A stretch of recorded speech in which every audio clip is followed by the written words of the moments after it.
former counselor of ours and also a former regional director of ours. So we do, on behalf of council, wish to extend condolences to friends and family, and also to recognize Lorna for her leadership here at the district and the many community organizations that she was served with. And secondly, okay, and secondly, I was going to say there was a technological challenge with the video and springing ahead, but it's good. So everything is fine in terms of technology. So welcome. Okay. So looking at today's agenda, I would like to look for a motion to approve the agenda with the addition of the new business items, of which there are 3. So moved. Moved by Councillor Bateman, seconded by Councillor St. Pierre. Any questions? And those will all be inserted in the appropriate places as said. All those in favor? Opposed? Is carried unanimously. Minutes here for meetings. We have February the 10th and February the 24th here to be adopted as circulated. Moved by Councillor St. Pierre, seconded by Councillor Beddoes. Questions or corrections? No corrections and no questions. Okay. Did you read them? I did. Okay. I read them twice. Oh, I read them 3 times. Okay. All right. All those in favor? Opposed? That's carried unanimously. Sorry, Councillor Bateman. I That's okay. think that's great. My role. It is. And then our next item up is item 7, report of the Chief Administrative Officer, Mr. McInnes. Thank you, Your Worship. With your blessing, I'm going to ask Chief Mount to give a quick update on some of the intergovernmental communications that have been going on, and then I will take the mic back and talk about a recent publication that just came out from the Provincial Health Officer and the BC Centre for Disease Control on the coronavirus. Thank you, Your Worship, and good evening, Council. The District of Sauk Fire Department and the Emergency Program, we've been actively engaged in several discussions with Emergency Management BC. This involves several conference calls. We're monitoring information with federal agencies as well regarding COVID-19, the coronavirus. We're aware that the number of cases worldwide have been rising, and BC has confirmed cases of coronavirus. However, Public Health Agency Canada has assessed the current risk in BC to be low, and there's no known cases on Vancouver Island yet. The public health risk is continually being monitored and reassessed day to day, and new information becomes available, we will be sharing it. Residents are being asked to proactively help mitigate the spread and the impact of this illness through advanced personal hygiene practices. We plan on providing a news release tomorrow, and there'll be a series of links that are the best known sources of information, and this will be coming through the Sauk Emergency Program. The district has also implemented some internal protocols for our first responders and firefighters, and these include cases of how to respond properly if we come in contact with someone with coronavirus. Also going through some advanced post-incident cleanup procedures already, and some extra fire station preventative measures with respect to recurring cleanup. Also provided our membership with some at-home recommendations that include staying at home if sick and not to be sick at the fire station. And we've also looked at some advanced planning measures already in place for quarantining first responders if we need to. We're reminding residents to make sure that you wash your hands actually with soap and water for more than 20 seconds. Avoid touching your eyes, nose, and mouth with unwashed hands. Avoid close contact with people who are sick. Cough etiquette, which is coughing and sneezing into your arm and sleeve as opposed to your hands. And of course, stay at home if sick and avoid spreading the illness any further. The emergency program will activate an emergency operations center only when the time and the risks increase. We'll be working with a coordinated and consistent message with other agencies as well. It's our experience that people have been resorting to some extreme measures when there's inconsistent, conflicting messaging, such as taking all the toilet paper out of grocery stores. We're reminding people to work with the 811 call center. That's the First Health Link BC, as opposed to calling 911 when it's not an emergency case.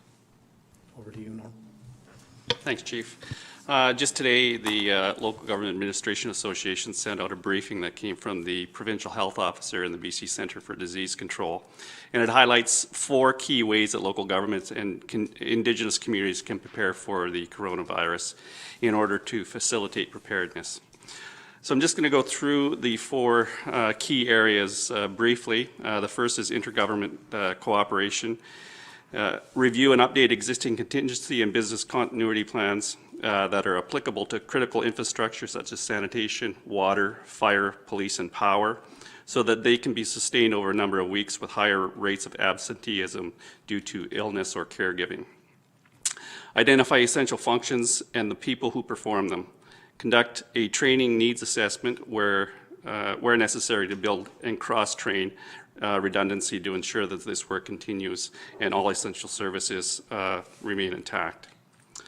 Work with health authorities, Health Emergency Management BC, and other service providers to understand the nature of biological events and to coordinate planning, including the use of community buildings if required to support people who are sick and do not need hospitalization.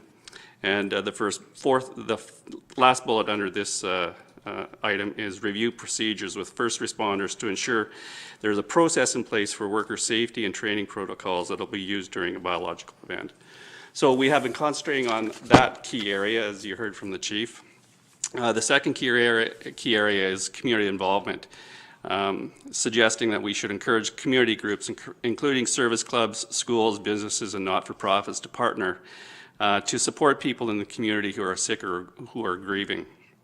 Network with health authorities and community volunteer organizations to build participation for events outside the norm that may require supplemental shelter, food, or other necessities.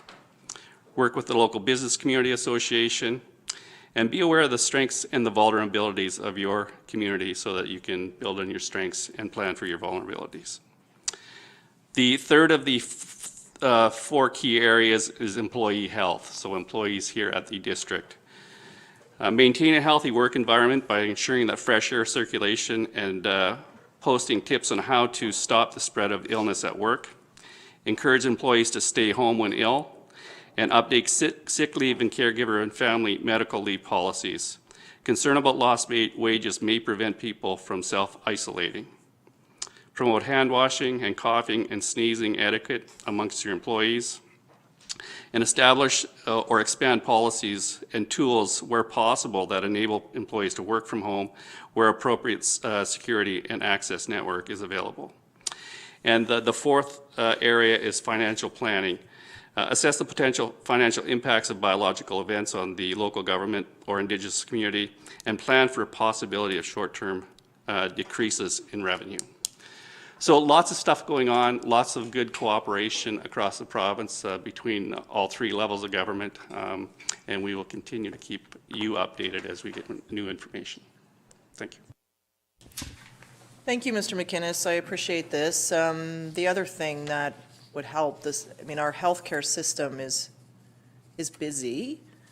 I suppose what worries me is when any of us have a fever, got to go to the emergency along with everyone else, and then people who really need help are unable to access because others are, buying all the toilet paper on the way and then clogging up the system for people who actually need access to help. So I think your first point is that everyone could check your fever at home, take some antihistamines, call the helpline, and then work your way in, because this virus has not replaced influenza, cold, and everything else that we're stuck with. Norovirus is more likely when people would buy the toilet paper as opposed to this particular virus, and now some folks who are in need of that are out of the supplies because someone has decided, I think probably 2 Costco cases of paper would serve you well if you were self-isolated, depending. So it's just because our healthcare system is busy, I just worry that those who actually need help will now be delayed in accessing the help because other people just have a cold. I have a bit of a residual cold. I've had it for 6 months. It's not this, it's now allergy season because there's a lot of pollen in the air. So it's just one thing after another. That is a fairly consistent theme, and it's counterintuitive to a degree, but the best strategy is to self-isolate and get your medical opinions, as you say, on the helpline or phone in. Okay. Are there any questions for staff on this item? Thank you very much for the update. I'll just comment that I was in an airport recently, and it was just interesting to me as I was waiting that number of people with masks on all took plenty of time to use the facilities, fix their hair, adjust their clothing, and leave without washing their hands. Mask isn't going to help you in that situation. So, yeah. Anyway. So, item 8, public question and comment period. So this section is for all items on tonight's agenda, except for the minutes which we've adopted, but if you do have a question about that, I can attempt to answer it for you. So for anyone here, nice to see you here. Comments, questions, concerns?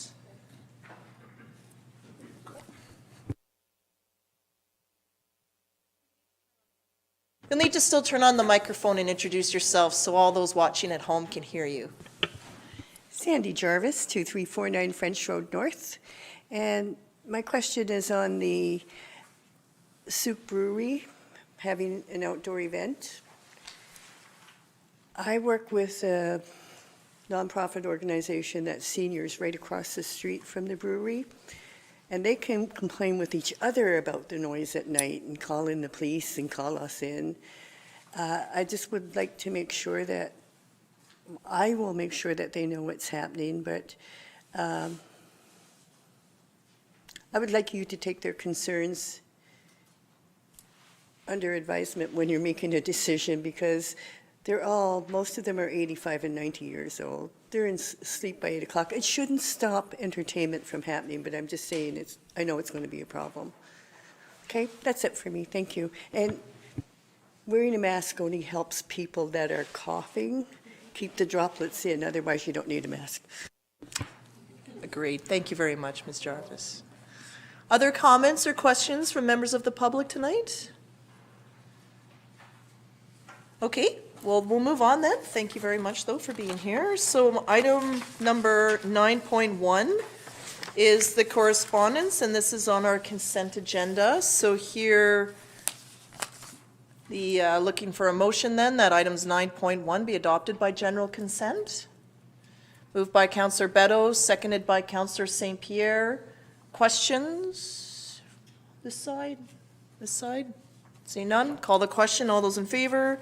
Opposed is carried unanimously. Item 10.1, or 10 is bylaws, so 10.1 is the Revenue Anticipation Borrowing Bylaw number 777, 2020, here for adoption. Councillor Bateman? Can I move that council adopt the bylaw cited as Revenue Anticipation Borrowing Bylaw number 777, 2020? So moved by Councillor Bateman, seconded by Councillor St. Pierre. Comments, Councillor Bateman? No. No? We discussed this at the last council meeting, and here we are. Anything, Councillor St. Pierre? Anything from anyone else? Okay, all those in favor? Opposed? It's carried unanimously. Thank you very much. 10.2, Floodplain Regulation Bylaw number 773 and Zoning Amendment Bylaw number 750. Over to staff, please.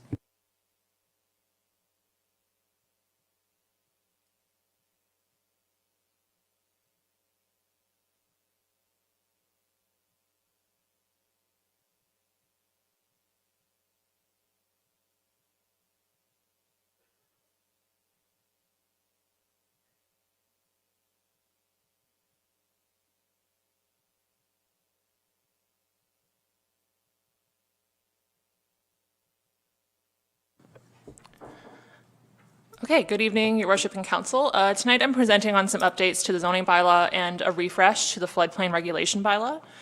Both bylaws were adopted in 2013, and since then some changes to the Local Government Act have occurred. In addition, staff have encountered several issues in administering the bylaws. I will address the rationale for each change as I go through the amendments. Overall, the intent of these amendments right now is to clean up the bylaws for better administration and for better governance, and set the stage for future planning around hazards, riparian areas, foreshore development, and climate resilience. The floodplain regulation bylaw. Changes to this bylaw were mainly administrative, so the references to the Local Government Act section numbers were updated.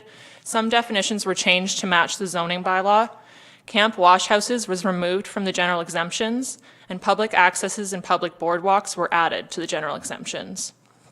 Finally, the site-specific exemption section was removed and replaced with the LGA Section 524 language. This was based on a legal opinion that the previous language fettered council's discretion. No other changes to the areas designated at flood risk, to the setbacks, or to the flood construction levels are proposed at this time. Once we receive new data from the province, an amendment will come forward to update the floodplain mapping and discussion of increasing the flood construction levels in certain areas based on climate resilience and sea level risk planning best practices.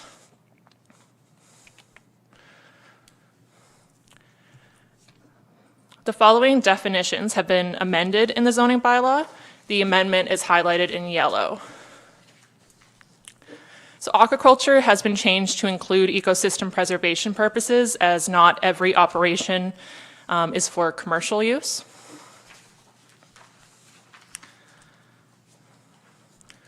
High water mark, the rationale for this was highlighted in your report. The previous definition was circular with the definition of natural boundary.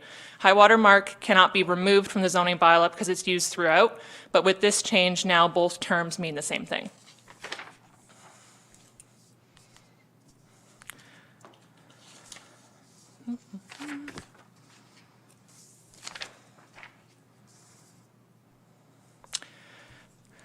So natural boundary has now been added to setback to be clear that there is a setback requirement.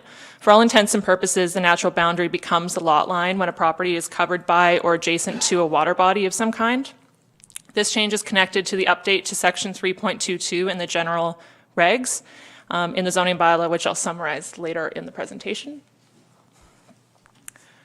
Structure has been changed to be clear that seawalls are considered structures, that landscaping and paving were added to the exemptions, and that any sign over 3 meters and any retaining wall over 1.2 meters or 4 feet is now considered a structure and will require a building permit.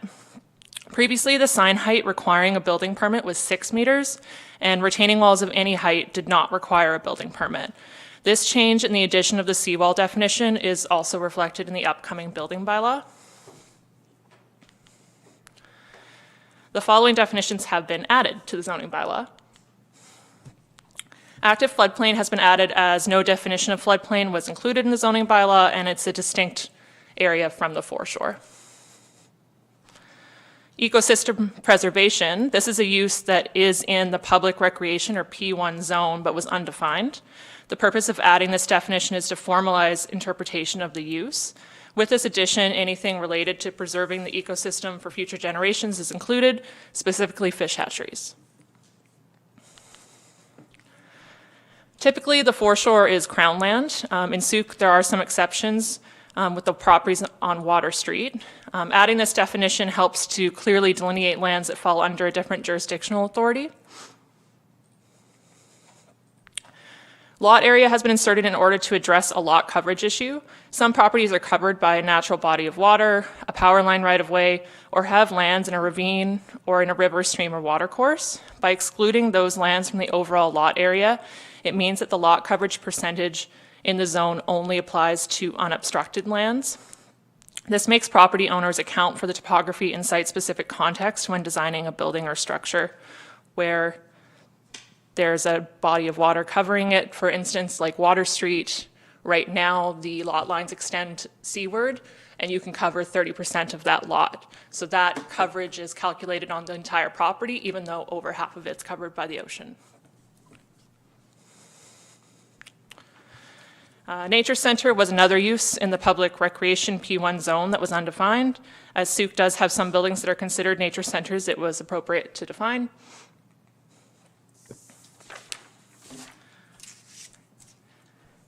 Seawalls, the bane of my existence.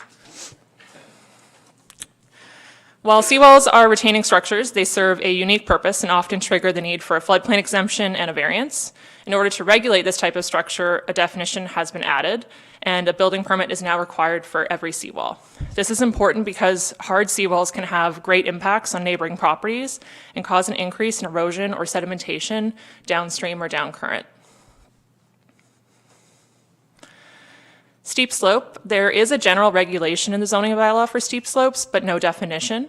As such, this has been added to be clear on what is considered steep in the zoning bylaw, as in certain cases it means a geotech report is required and possibly a variance.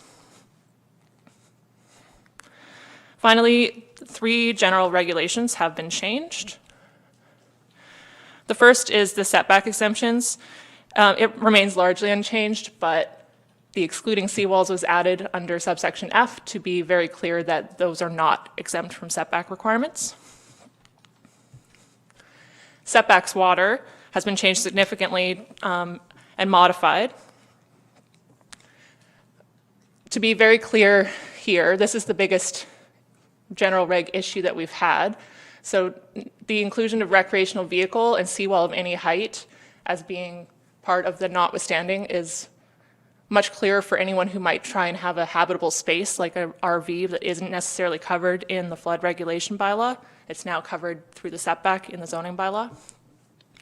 And then just a little bit clearer language on the actual boundaries and the setbacks. So the 15 meters and the 30 meters are standard.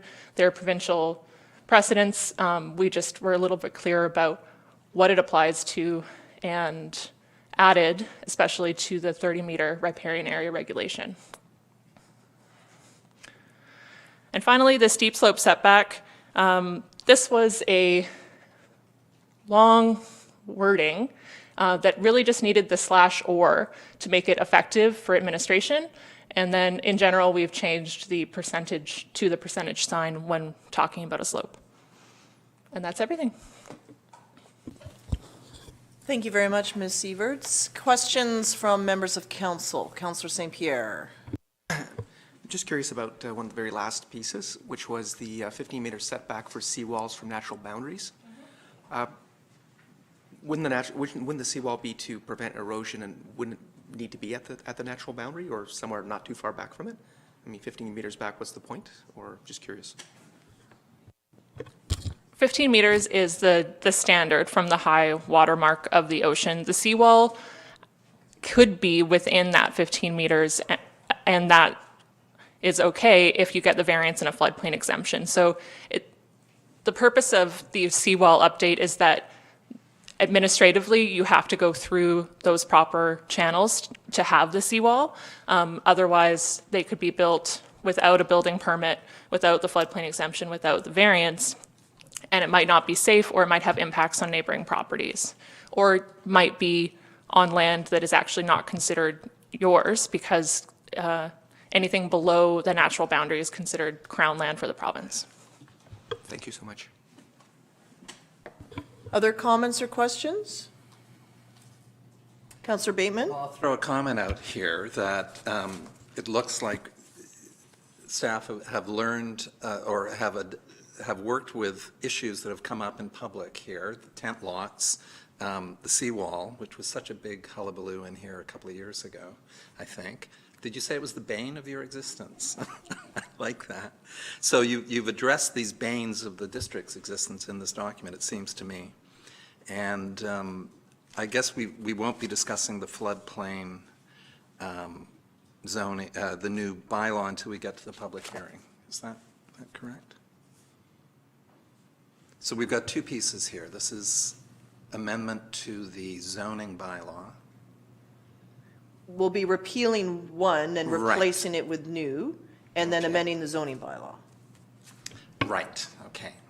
But this floodplain regulation bylaw will be coming forward to a public hearing if we move this. No. No. It's the zoning, Oh, God. Here we go. Floodplain bylaw is in front of you for first 3 readings tonight, and we actually have amended the motions. The first motion to repeal is redundant because it's already included in the bylaw, just as an aside there. But so the intent is to have council give first, second, and third reading to the floodplain regulation bylaw. So now is your opportunity to speak to it. Okay. It would come forward for adoption at the same time the zoning bylaw comes forward for adoption after its public hearing.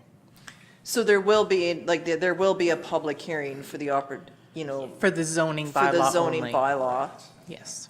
to incorporate this, but any outstanding, they're tied to, they kind of tie together in that way, Yes. right? So I did have some thoughts on the floodplain regulation bylaw. And I note I did an A-B comparison to the 2013 and 2020 bylaws, this new proposed one.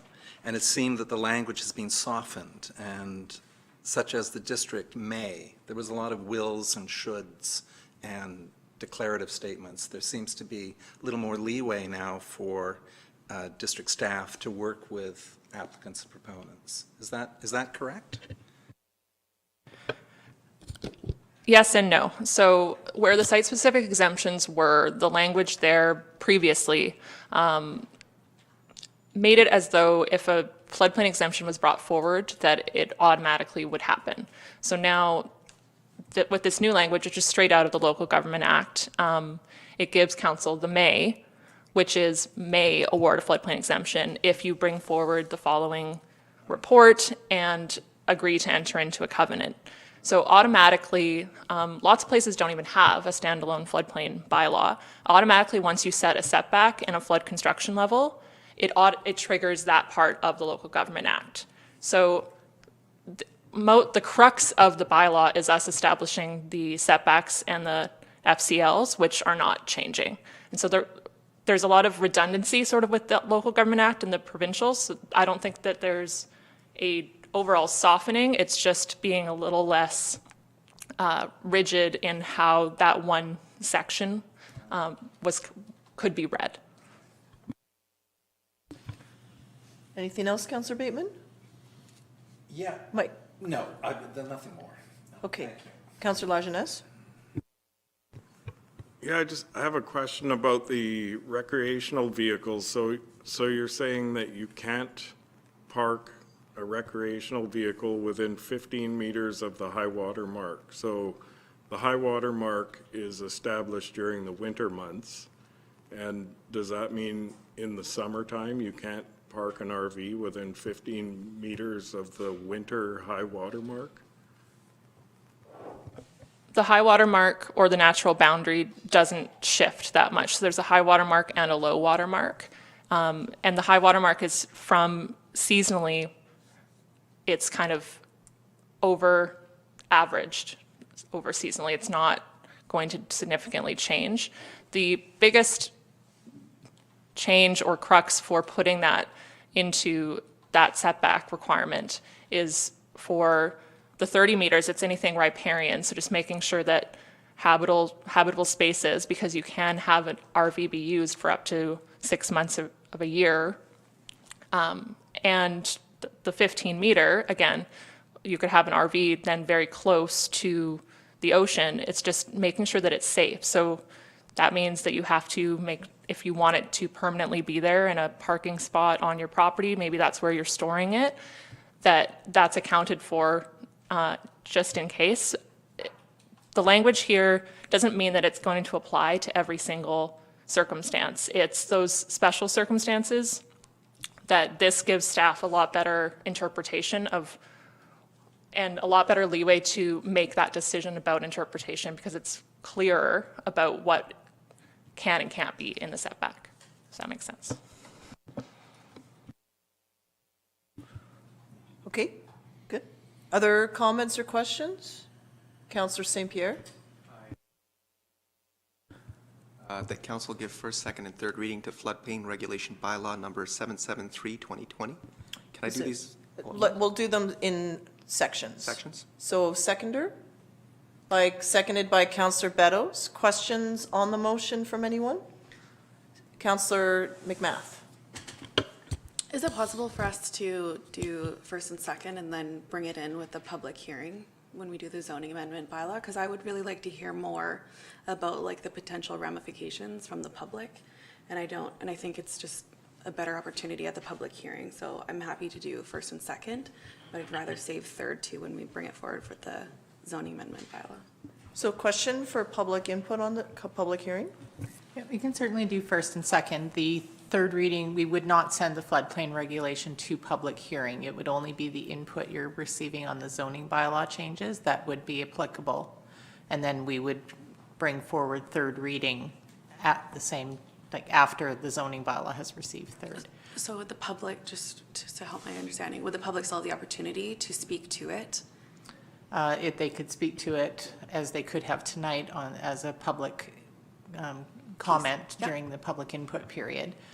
So that would happen again. They would have that opportunity when we put the bylaw on for third reading. Yeah, okay, that would be my personal preference. And then through your worship to staff, was there any consultation done with like any developers or things like that about the ramifications from this bylaw? Through your worship, no, there was no consultation done with the development industry. This was sent out for referral both internally for Parks and Environmental and Building especially, and it was sent externally for referral to the applicable agencies that would have comment. There are changes that could impact builders, certainly, in the zoning bylaw amendment, and so the public hearing will be the best opportunity to gauge that. In terms of the changes to the floodplain regulation, it was an update mostly to the Local Government Act numbering, a couple changes in definitions, so like the bylaw enforcement officer definition, it now matches the zoning bylaw, and those two couple tweaks to the general exemptions of taking out the wash houses and adding public accesses and boardwalks. The overall setbacks and administration of the bylaw for staff in terms of flood construction and how it might impact somebody building did not change. I just think there's going to be more ramifications than we can see right now, and so I would just feel more comfortable if we did first and second. Councillor Beddoes? Yeah, I'm inclined to agree with Councillor McMath. I don't think it does any harm just to go to first, second, and give an opportunity. I'm not anticipating much, but you know, to be open to the public, which we're all responsible to, I think it's a wise thing, and I would support that amendment if my colleague to my right amends his motion. Well, I can call on, because there's a motion already on the floor that's been moved and seconded, perhaps Councillor McMath could make an amendment that, that we amend this and do only first and second with a public input section on the agenda.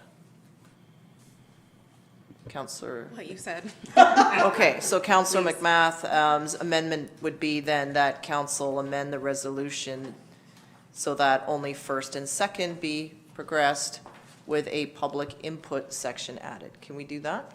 So then it has its own public input section time on the agenda? Certainly can, so that would mean resolving into committee of the whole at that point in time, Okay, which we can do. which we can do. Thank So you. moved by Councillor McMath and seconded by Councillor Beddoes. We'll just need to give good instructions to the chair when that comes up. So we understand what we're doing, so we're not going to do third reading, it's just first and second right now, and this will come to us with a designated public input spot, okay? So we're voting on the amendment first. Voting on the amendment first, so anything on the amendment? Yeah, I'll just make a Councillor Bateman? Yeah, I've got just a quick comment in response to Councillor McMath's and her notice that, not notice, but her observation that the building community perhaps haven't been consulted directly on a piece of district, a bylaw that the district's bringing forward, rooted in requirements of the Local Government Act and following recommended flood construction levels and flood setbacks found in provincial guidelines, et cetera. So I think there's a point where the district has to move forward and make certain policies and bylaws that aren't necessarily subject to widespread consultation. However, at the same time, I like your idea and I'll be voting in favor of it. Thank you.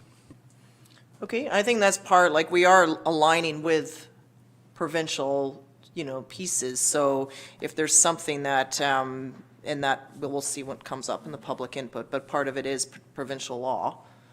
We can advocate for a change, if it's solid reasoning, so we'll see from there. Okay, on the amendment then, all those in favor, opposed, the amendment is carried. So that's that piece for now. So we'll move to the second part, which is that council give first and second reading to zoning amendment bylaw number 750, 600-77, 2020 for the purposes of amending Part 2 definitions and Part 3 general regulations. And that a public hearing, can that go together? Sorry, we haven't voted on the main motion. Oh, pardon me. Okay, never mind, jumping ahead. Okay, on the main amended motion then, all those in favor? Opposed, it's carried unanimously. I've just had one question now that is passed, I meant to ask. What is a wash house? Is that a washroom? Yes. Okay. I also had to ask that to the Okay. building official, and it was determined that through precedent, we got a floodplain exemption and variance for our own washroom down on Whip and Spit, and you can, it's a safety thing. You can be inside four walls and locked in a building and something could happen. So we took that out so that staff can interpret what a outdoor recreation center is without necessarily someone proposing a bathroom and us having to give the exemption. So, okay, so wash house would, okay. Wash I've house, never heard that washroom. term. Okay, It was 2013 when, it's a Okay. term of 2013, I don't know. all right, missed that one. Okay, so next part then, please, is what I read, that council give first and second reading to zoning amendment bylaw number 750, 600-77, 2020 for the purposes of amending Part 2 definitions and Part 3 general regulations. Moved by Councillor McMath, seconded by Councillor St. Pierre. Questions, comments? All those in favor? Opposed? Is carried unanimously. And that a public hearing be scheduled for zoning amendment bylaw number 750, 600-77, 2020 in accordance with Section 466 of the Local Government Act. Moved by Councillor Bateman, seconded by Councillor St. Pierre. Questions? All those in favor? Opposed? Is carried unanimously. So 2 opportunities to comment. Okay, thank you, everyone. 10.3, Records Management Bylaw number 779, 2020. Over to staff for anything to add? Thank you, Your Worship. This is a fairly basic one, but as we have been moving forward with our records management plan, now that we have our records management clerk in place, we just did a little review of our records management bylaw, clarified some of the definitions, and it's essentially, it's there, and it references our local government management system as our plan, and this will feed into a policy that our administrative staff will be reviewing shortly. And I think it's fairly basic. If you have any questions, I'd be happy to answer them. Thank you. Questions from members of council? Councillor St. Pierre?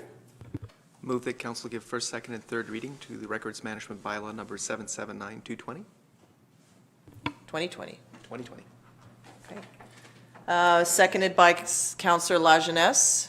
Questions, comments? See none. All those in favor? Opposed? Is carried unanimously. Thank you very much. Okay, 10.4, Freedom of Information and Protection of Privacy Bylaw number 781, 2020. Over to Ms. Machado. Thank you, Your Worship. So the records management bylaw and our freedom of information bylaw sort of go hand in hand, so we also took the opportunity to review that bylaw. So there are some, we've replaced that bylaw, just clarifying the processes, providing some clarification to the definitions as well. Again, if you have any questions, I'd be happy to answer them. Okay, thank you very much for your work on this. Questions, comments? Okay, so we have here that council give first, second, and third reading to District of Sault Records Management Bylaw number 779, 2020. Moved by Councillor McMath, seconded by Councillor St. Pierre. Anything from anyone? Anything? Nope. Oh, Councillor Bateman. I'd just like to congratulate our corporate officer who's continuing systematically to move through these documents and bring them forward one after next. So thank you Thank for you, your and I work. have a staff that assists me with that. and Of I think course. So pass on their thanks to you. Kudos to the team. All right, all those in favor? Opposed? It's carried unanimously. Thank you, everyone. And next up is our 2020-2024 five-year financial plan. And over to our Director of Finance. Thank Thank you. Super short presentation today, as this is meeting number 6 on the budget. Just an updated snapshot of the pie chart. So the total projected property tax in the current budget in front of you is $8.9 million, which represents an increase of 4.01% over 2019 taxes. Of this budget, fire and police make up 3.9 million of it, which is approximately 44%. And of the $5.3 million in 2020 capital projects, $120,000 is being recommended to be funded with property taxes. The changes that are in the amended 2020 to 2024 5-year financial plan in front of you that are the result of all the various council resolutions and other information that's come to light since the first draft on December 5th, is the request from outside agencies. So this budget in front of you includes the $25,000 for the theater seats for Edward Milne School, the additional $9,000 for the School District 62 crossing guard, which we had confirmed will be an additional crossing guard in one Souk school, and the additional $20,000 for the victim services funding, which is just to make the district, allow the district to contribute the correct percentage to the funding, because some of it's funded from the province, and there was a difference of opinion over the prior years, which resulted in victim services having to self-fund the shortfall. So this just brings the district into alignment with what other municipalities contribute to their to those organizations. From the service level review meeting on November 4th, there was one item that still remained in the budget after the various meetings. Most of the other items were requested by council to be removed by resolution, so the one item left in there. For the outside agencies, those 3 items represent 0.65% of the total property tax increase. For the service level review, the one item that remained from the various resolutions that council made after the November 5th one was leaving the additional $15,000 in the CAO budgets to hire grant writers potentially for this year and for next year, just because there was comments from council about economic development and grant writers possibly. So we've kept that line item in the budget per council to fund any grants writing services we may need, and like we just procured for the sewer grant application that went in at the end of February there. So that represents 0.18%. And then the last piece is just various ins and outs from department requests and various council resolutions that have been made from November 5th to the final meeting on February 25th, I believe it was. And so these total the remaining percentage of 3.18. So these are things, we've increased the building maintenance budget based on the building condition assessment, an additional $75,000 just to ensure there's sufficient funds to undertake a couple of the larger projects that the municipal hall requires for 2020. Things like an increase in our insurance premium of $25,000 just to reflect our current actual costs of our insurance. Legal budget has increased $10,000. The additional $10,000 that council resolved for Canada Day for the logger show is included in there. The South Island Prosperity Group membership for $16,000. Some parks, additional $10,000 in the park budget for materials and supplies that they needed just to meet the ever-increasing demand of more parkland. Changes to the building permit revenue was increased, investment income revenue was increased, so the net result of all of these is 3.18%.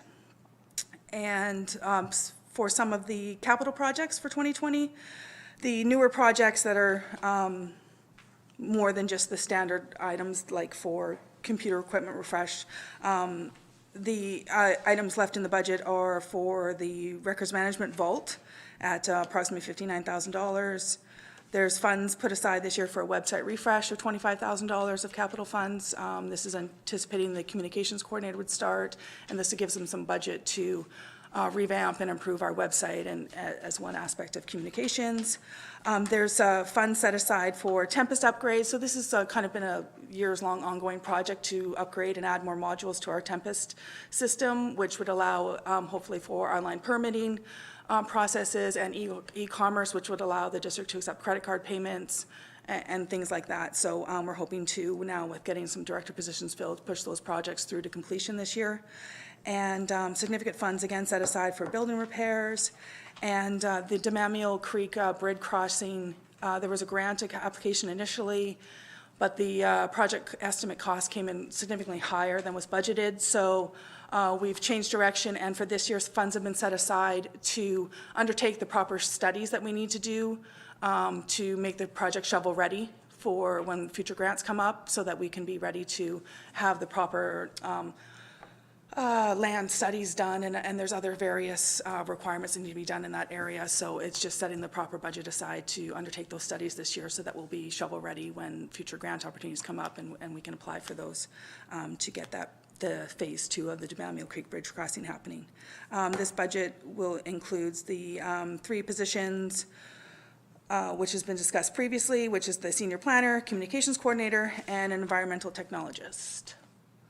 And I don't know what other questions you might have, so I will leave it at that. And the recommendation is to give third reading to the bylaw, which then, after that, then we would undertake public notice. Thank you, Ms. Gray. Can you go back to that first PowerPoint with the pie chart? And it's just, it's really difficult to read, and just curious what the percentages again were, because we're collecting for our CMP, and how does that break down? RCMP, fire, and then everything else? The RCMP and fire make up $3.9 million of the municipal budget, and that's approximately 44% of our total budget. And Okay. sorry, I'm just realizing the purple, which is it's legislative services, which is corporate services, and bylaw for $635,000.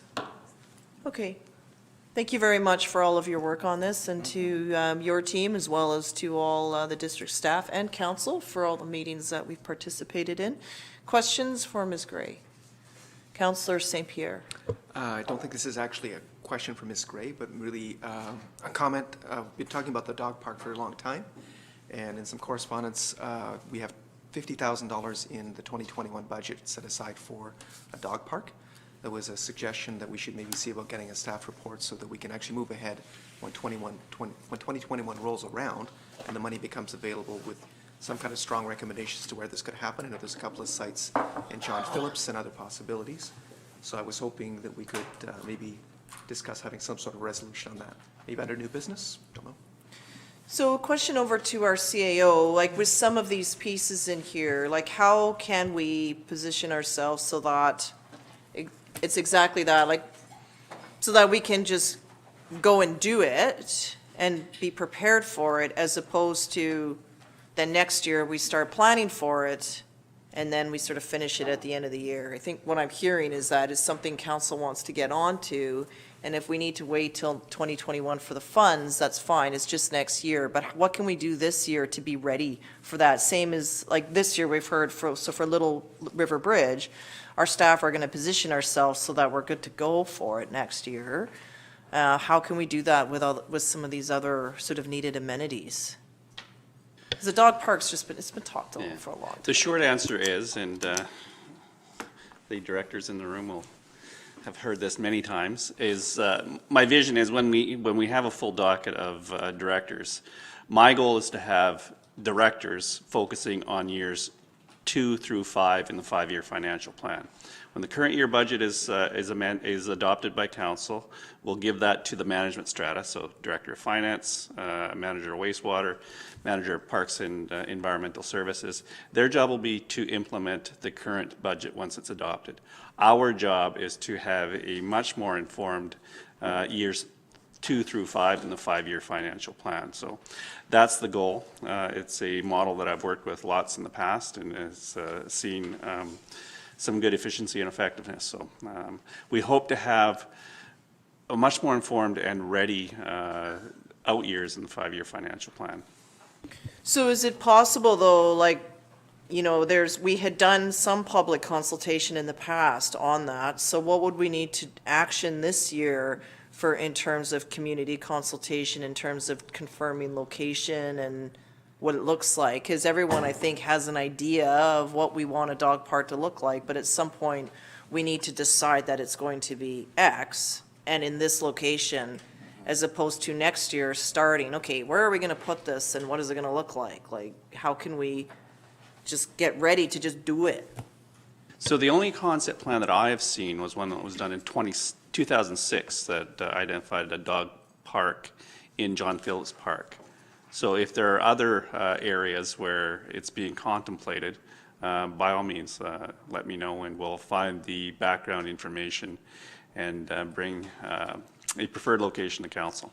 So there must be some because I was part of a task force when I was a counselor. And at that point, it was about addressing location for the horseshoe pitch, the bike park, and the dog park. So it was always like the third one is the dog park, and it should happen because the horseshoes have now confirmed in Sioux River Park. The bike park got constructed and built at Sea Park. So it all just always felt, well, the dog park should happen, and it hasn't happened, and there's a lot of dogs. So, you know, in terms of dealing with some of the leash restrictions that are coming up or in CRD parks, like there's even more of a pressing need. So it was always like, well, it's the third one that should have happened because the first two was like check, check, and now this one hasn't happened.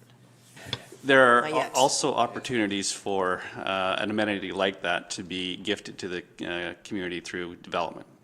So there are a couple of development proposals that do have dog parks in their phasing projects. So those locations are known. A central location at John Phillips Park likely is the one that we would suggest we fund for 2021.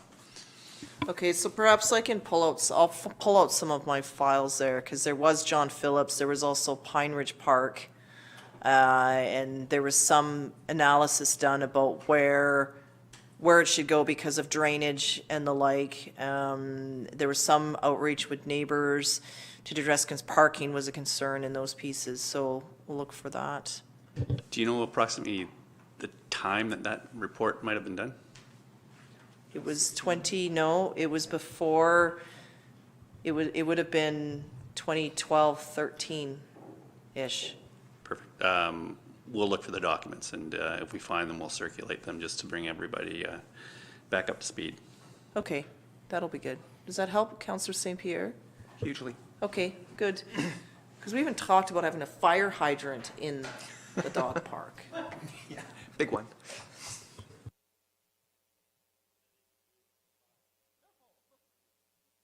Anyway, other questions about the budget and the information in here? Councillor McMath?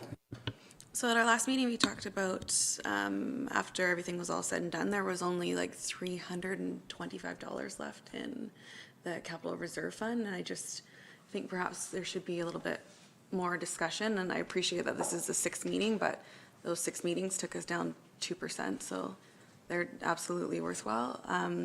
But I still think there needs to be some conversation about us managing our reserves. Okay, we'll get that question answered on reserves. Ms. Gray? Through your worship. So as Mr. McInnes was discussing, once we have all the directors hired too, like that will, and the directors and then down to the deputy/management level, that conversation will definitely be occurring in 2020 for the planning for 2021 to 2024, the next 5 years.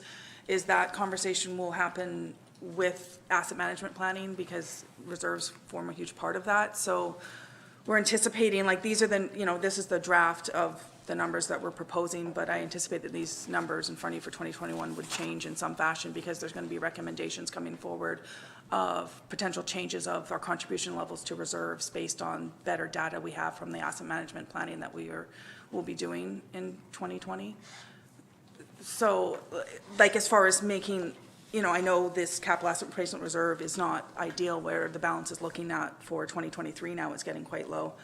But I did anticipate that throughout this year, through better conversations and better asset management planning, there will be a report coming back to council with more thorough recommendations on how to adequately fund our reserves and how we could do that, and potentially all of these reserves, if some of them need to be combined, or updating bylaws of what we're allowed to use some of these reserves from, and confirming like what the minimum contributions need to be to certain reserves. So, you know, of course, yes, you can talk about reducing some of the projects coming out for 2020, but there will be a more fulsome conversation happening later this year about the reserves and asset management planning for years 2 to 5. May I? Go ahead.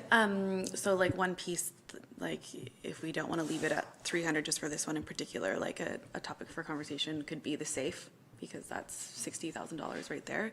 And then my second question was just so that it's top of mind as we go forward and we get those management pieces in, is the community service agreements, the a firefighter volunteer association, those groups like that, those line items that we have, just to do a review of the contracts and expectations, just reconnecting with those groups, because they've kind of, they haven't been visited in a while, and I think it's time for a refresh. So one conversation I had with our CAO was that, so with the fire department, is our staff will connect with the association and work through that piece together, and we'll come back with recommendations for next year. Now that paid on call has a take up, then there is a natural balance. So those groups will have that conversation. And I agree with some of the other service, like the service groups or the service agreements, is we need, I think, to send a letter that council has provided this. However, can you please submit your report from the last year, and what are your intents this year, so that we understand that as council, like what are we funding and why with these things? And if it's, you know, it is timely, we are in the middle of an agreement. But I've been on both the ferry and the airport, and I'm not seeing our brochures there. So what are we paying for? I don't understand that. And like in terms of CERTA in this case, we were very strict with the Chamber of Commerce, so there has to be an element of fairness. Other groups are providing their reports, so we understand what they're providing back to us. But I think those are, in previous meetings, we had talked about the service agreements and even the line items. That they should be transitioned into service agreements, so we understand and the community understands what we're funding and why, and we're not just writing checks because it's been a practice to do so. It's just accountability, and some will be completely fine with that. It'll be very clear, but then we at least understand what we're There's doing. just consistency across the board. So Yeah. same with, like, as we're coming into community grants right now, it should be the same or very similar expectations, so it's not Yeah. a different expectation or different measurable for each group. Yeah. Does that make sense to staff? Seen a bit of a puzzle. No, absolutely. It's well overdue, and the fact that we have multi-year agreements, we should have been on this through this budget cycle, but it is something that needs to happen now. The agreements are decent. We know what the joint work is, but the accountability and the reporting does have to be better.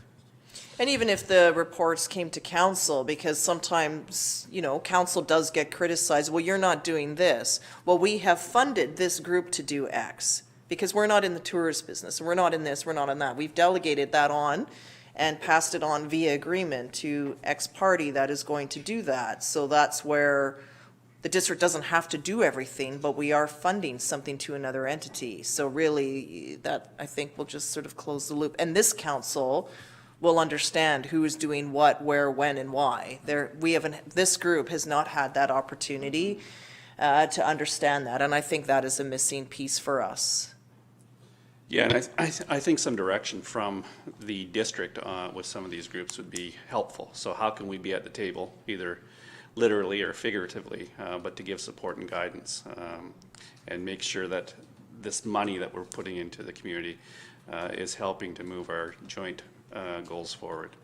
So can we do something like schedule, like at an upcoming committee of the whole, where we would then invite representatives from the group to present on what they've been doing and what their vision is for the future and the value of the service agreement or not?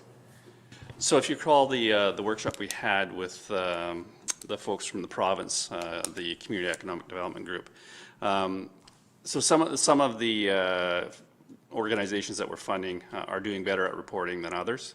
But the whole piece around community economic development, which includes tourism and economic development, we are planning on bringing those groups together with the two tourist associations in the southern tip here, and talking about community economic development, probably bringing SIP into that as well, and just sort of refocusing. And I think it's that piece of the group that I don't think we've done a real good job of giving direction to. That'll help. And just a question about SIP. Our membership kicks in after we pass the budget. I don't think we're a member yet. I believe it's April 1st is their fiscal year. Okay. So we are working on them to come and present to council. April Committee of the Whole. Okay, and that's when our formal, because my understanding was that we need to have to pass this budget before our membership kicks in. So when there's been queries like, well, no one from the district is there, I'm like, yeah, because we haven't adopted our budget yet. Right. And So a lot of things can't happen until we adopt a budget and give the AOK to staff to go. Yeah, and follow Yeah. their fiscal year, so. That's right. Okay, so that may answer some of the questions that some councillors have. Okay, somebody else, Councillor St. Pierre. As we were discussing service agreements, it occurred to me that I really do think that we should bring the Chamber of Commerce into those discussions and for presentation purposes. I think they're an important part of any kind of a economic development strategy we might want for the area. They don't fulfill at all the same function as SIP. I mean, they're different mandates entirely. And I think there's a good place for us there to define what their role should be and have accountability through a service agreement. And I hope that somehow we can actually find budget, if not this year, then very soon. This year would be best. But I do think that I would like to see them come back. I also really appreciate all the work that was done by staff and all of council in terms of actually, getting us to where we are now. And I would like to move that council give third reading to the bylaws cited as 5-year financial plan, bylaw number 770, year 2020, as amended. Okay, is there a seconder? Councillor Bateman is seconding that. Anything further, Councillor St. Pierre? I miss my e-bike. Okay, so I'll comment on that after. Councillor Bateman, anything? Yeah, so as seconder, I get to go next. And that, for context here, as the staff report notes, this is the 6th meeting we've had on this budget. We started in December, which was record early start for the district. Pardon? November. It was November, wasn't it? November 5th. Just to note, Saanich only just started its 5-year budget discussions a couple of weeks ago. Highlands is starting it tonight. So we're well ahead of the game. We have the service review coming in mid-June. So to start the next cycle as early as mid-June, that's fantastic. And it's important to note, we're down to 4.01%. From the original 6.58%. And that is thanks to the work, as Councillor St. Pierre says, everyone here, particularly Councillor McMath, for her forensic approach. I've learned so much thanks to your hard questions. She scares you a little. If she turns it on us, we're in trouble. And just I put my hand up to interrupt you a little bit there regarding the reserves. The reserves now have, in fact, become a little flusher. That one, you mentioned the capital asset reserve, replacement reserve, that's up to $65,000 now. It was down at $326. And casino reserve is up also to $129,000. Parkland reserve is up to $290, which gives us a little wriggle room to do something interesting potentially. Sewer reserve fund is up to $645,000 from $1,000. So I think it's yeah. So that's what I have to say. Well done, everyone. Other comments or queries? The one piece that I'll add is I was a bit nervous about not adding in the additional park staff. Our park staff have done a lot of engagement on shoreline cleanups, the removal of invasive species, community events, and I think that's great momentum that we have. I was comforted that the environment tech will be brought in, which will for some time. And then in terms of the e-bike as well, like council does have a contingency now So I'm not saying spend it all, but it will enable us to look for those opportunities that they come. It'll be by resolution that we would pass that, but that may be something, when we get, say, the report back on the green team that came recently and what that impact is, Girl Guides of Canada and a project that they have, there at least is that for those types of things. Perhaps another movie in the park would be in order. We may need to bring in some additional resources to make these things happen. So, yeah, there's opportunity there. And it would all be vetted through the public forum in this way. Okay, anything from anyone? Anything? Nope. We'll call the question. All those in favor? Opposed? That's carried unanimously. Thank you. Yeah, very much. Yep. Okay, so new business item 11.1, Souk Brewing temporary change to liquor license. We did hear from a member of the public regarding the concern of noise and that impact. I believe that in here there was a direction where they would need to post notices and also connect with neighboring. Well, I'll turn it over to staff to introduce it more fully. Thank you, Your Worship. So yes, the district is in receipt of an application from the Souk Brewing Company to amend their liquor license for 1 day to facilitate a Sing into Spring event at the location on Otter Point Road there. They're proposing to expand their license into the outdoor area. This would encompass closing or utilizing their existing parking of 12 spaces to accommodate a band, food trucks, and the liquor would be served from the patio. So their event is proposed to be held from 1 to 11, and the band will play from 5 to 10 p.m. They have agreed to cap their tickets at 400, although fire services have been on site and identified the capacity at 800. And it should be noted, they've had a previous event there where they sold 700 tickets for 2 seatings of 350. And I'm not aware of any concerns or complaints that we received with respect to that. And our noise control bylaw permits the use of amplified equipment until 11 p.m. And they are just proposing that it be completed by 10. They are also going to notify all of the, or I won't say all, but nearby businesses and residents of the event in anticipation of parking and the noise. So council has 2 options. The recommendation is to decline to comment on the application. And we have just given our feedback to the applicant. The second option is to decide to comment on it, but that requires a public input process that takes about 3 weeks. And given the timelines for the event, it's unlikely that the applicant would proceed with that if that's the case. So that's all I have on that. Okay, Councillor Beddoes? Yeah, my understanding, if we don't care to comment on it, the neighbors still have the recourse, because they're going to be notified, is that correct?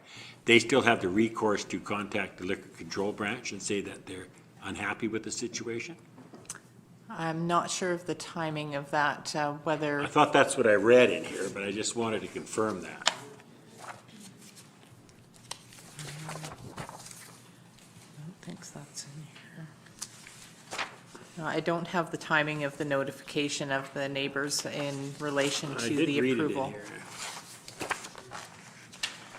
That, I believe what you're reading is under, if council does decide to comment on the application, then the applicant has to they have to notify tenants within 100 meters of their location and take out some newspaper ads.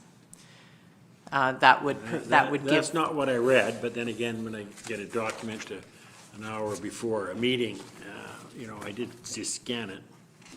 So I did have some concern about that. I just want to make sure that the public, if they're really, really upset about it, they have, maybe I read it in, I did read it. Maybe Counselor Bettles, I'll go to others while you're looking for that comment, if that's Sure. okay. Counselor McMath, could you just turn off your microphone? Sure.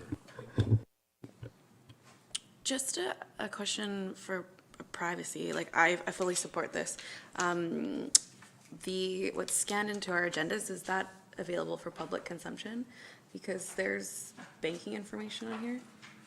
There's, sorry, what There's information? banking information on here. What page are you looking at? 14 on your iPad. Okay.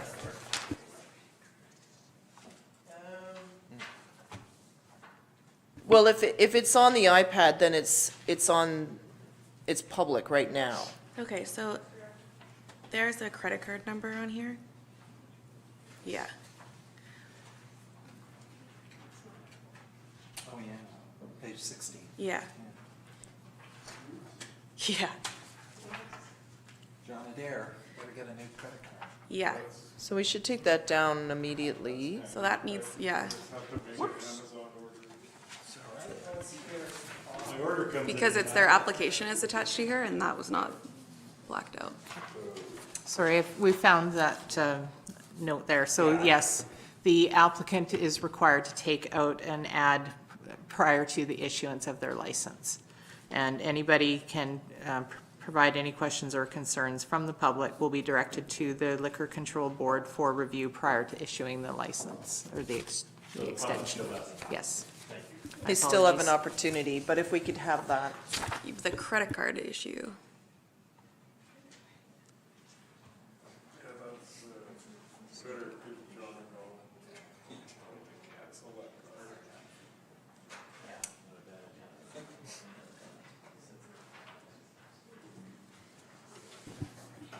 Okay, so other questions about the application? Counselor Bateman? Well, I had a couple. One is, I don't think we have a precedent of live music in the town core, outdoors. I remember an event at, outside the current Route 14 in that parking lot. There was a little souk festival 5 years ago or so. We see the word a band will set up. Now, a band can range from Metallica or a heavy metal cover band to another, any number of bands. It could even be on the scale of quieter to louder. So I think it would be good to note that this is a bit of a test run for events of this kind. Because if indeed 800 people can squeeze into that parking lot, I don't know, wash their hands first, I hope.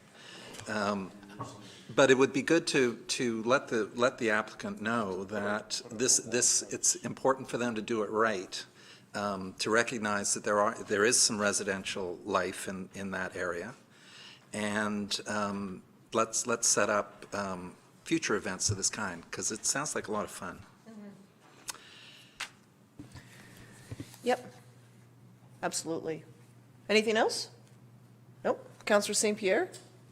I'd just like to move the council resolve to opt out of providing comment to the Liquor and Cannabis Regulation Branch.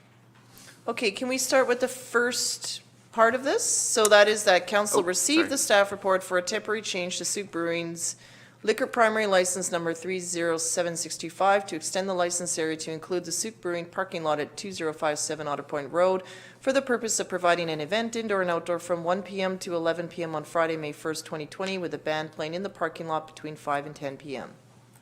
Moved by Councillor St. Pierre, seconded by Councillor Bateman. That's what I heard. Questions? All those in favor? Opposed? That's carried unanimously. The second part is that council resolved to opt out of providing comment to the Liquor and Cannabis Regulation Branch.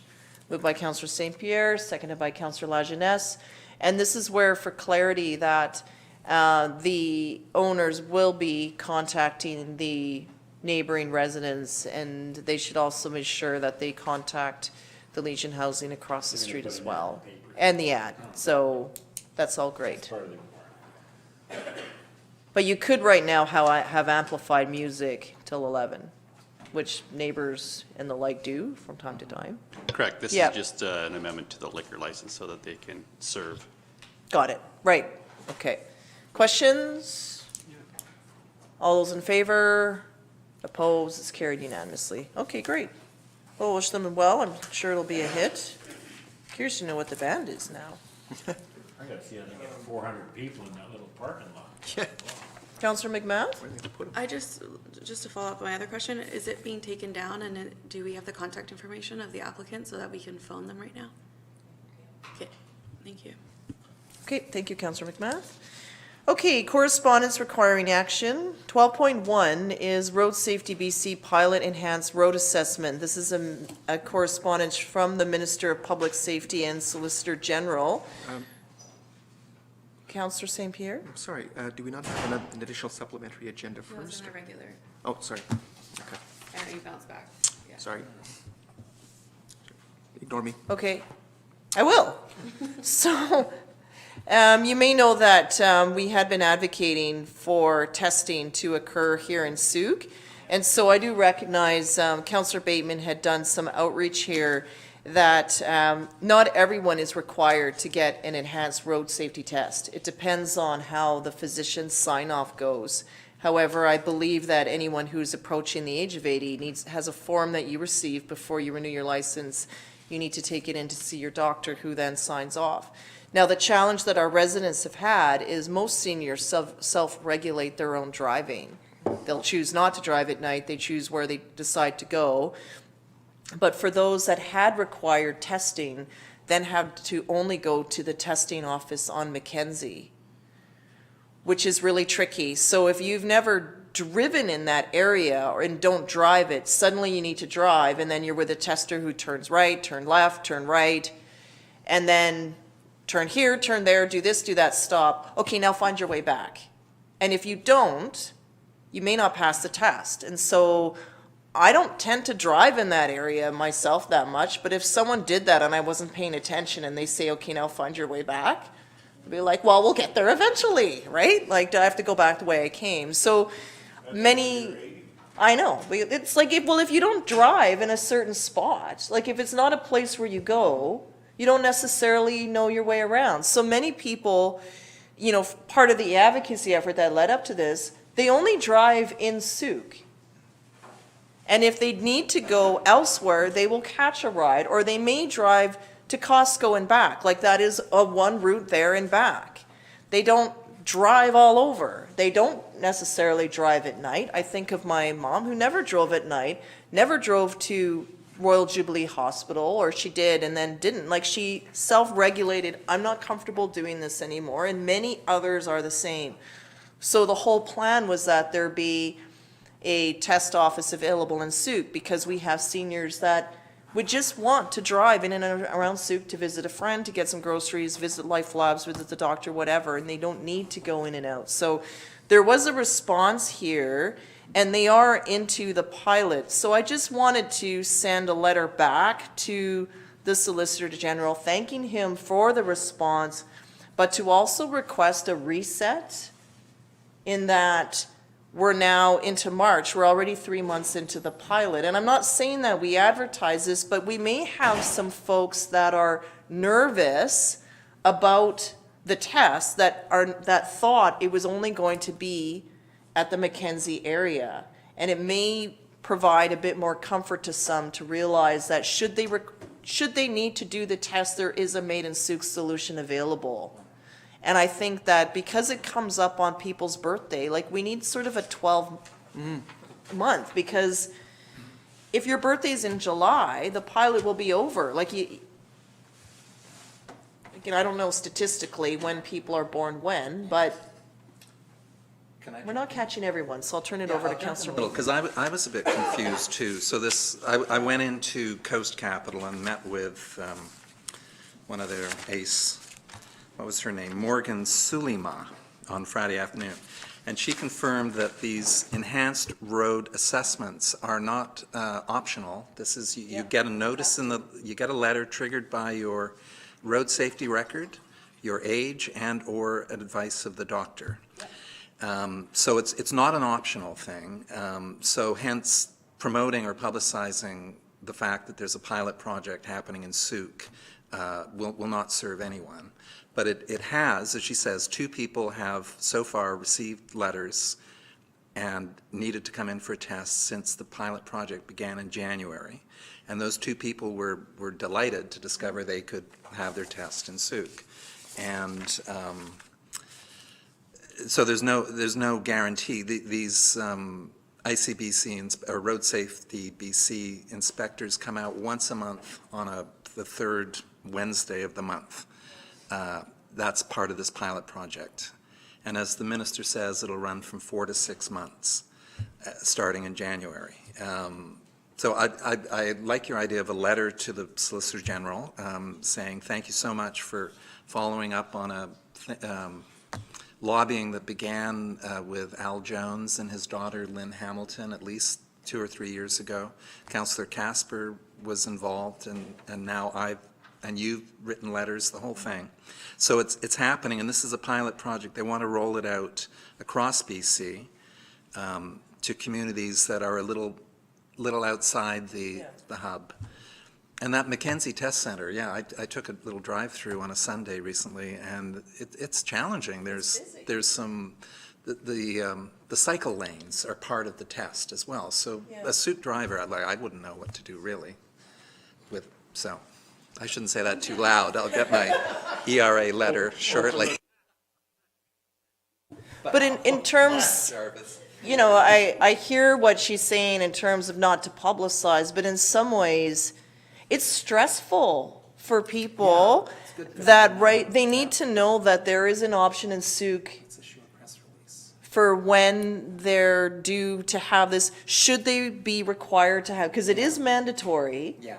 And if right now, if you don't know that there's an option available in Souk, it's stressful. So I think it does need to be publicized, because I think it'll just take a load off some people's minds, that to know that if they need it, they can and will be doing it in Souk, and they don't have to go, because during the day, it's busy there. Like, it's a busy place to go.